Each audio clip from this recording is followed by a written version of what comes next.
All understand and acknowledge that the cardiac rates are increasing, which is a real disaster. Actually, we are going to hit the highest numbers in the world with the number of heart attacks that happen in the country. There are two problems that are happening.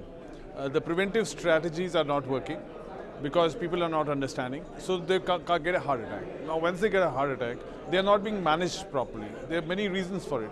Lack of awareness amongst populations, lack of doctors giving them the best facilities, and their accessibility to the best centers to get not a single patient who has not returned the money back to the company, which is a huge, which tells that how morally responsible the Indian population is. Nobody wants to be default on this because they know their life has been saved just because of this. There will be hundreds who will default on car payments or car loans or insurance payment, but none defaulted on his heart.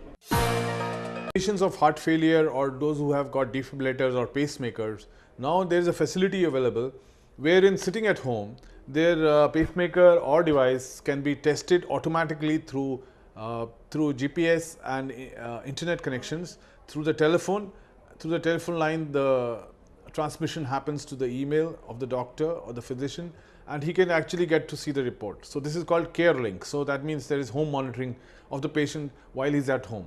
So he doesn't need to rush to the hospital every time. It saves his costs, and it's particularly important for a country like India, where people are coming from areas where there's not enough